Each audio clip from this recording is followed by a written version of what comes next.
Now to your Newsmax Morning Crime Report. So last week we brought you this story. It shocked you, I remember this, of a man who murdered a 6-year-old boy in his sleep and released from prison 7 years later in a Kentucky state prison. Yeah, he committed murder and only served 7 years. Well, now that same man is back behind bars just days after trying to start a new life in Florida. This surprises no one. Newsmax crime correspondent Jason Mattera has the very latest on this case that really has sparked nationwide outrage.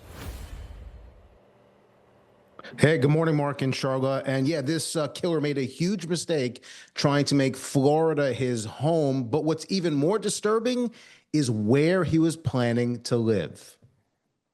Put your hands behind your back, Ronald. Yes, sir.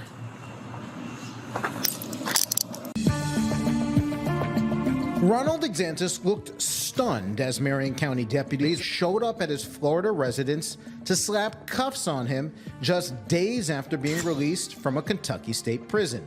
As a convicted felon, he had 48 hours to register with the county, but didn't. This, for us, we believe is going to be also a violation of his probation and taken off of our streets. Yet what shocked investigators most was where he chose to live. He had set up residence immediately next to an elementary school. When I say immediately next to it, there is a fence between his house and the elementary school, and that was it. Florida authorities are now working with Kentucky officials on extradition, a move that could send him back to finish the sentence for a crime that horrified the nation. In 2018, Exantis was found not guilty of stabbing 6-year-old Logan Tipton to death by reason of insanity, but convicted of assaulting Logan's father and sisters. He got 20 years, yet walked free on parole after serving less than half the time he owed, thanks to a Kentucky law called mandatory reentry supervision. Now the Tipton family is turning their grief into action, pushing for Logan's Law, a measure that would keep violent convicts behind bars, even when they hide behind an insanity defense. And they've got an ally in Kentucky State Rep Jason Nemes, who plans to sponsor the bill in the next legislative session. This criminal justice reform movement, which is destroying so many of our communities. The Tiptons are forced to live every day with the memory of that night and the image no parent should ever have to see. I'm holding him. I'm holding him, and he's gasping for air. And he took his last breath, looked at me, and closed his eyes, and he was gone.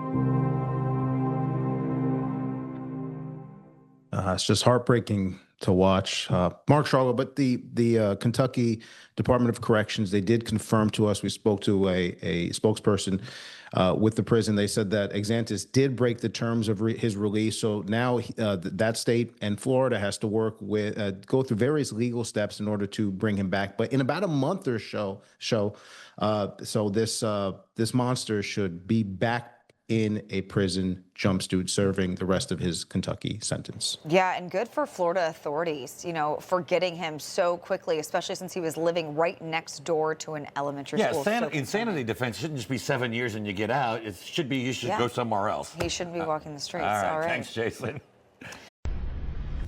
Information. Truth is freedom. Is Newsmax. It's real news for real people.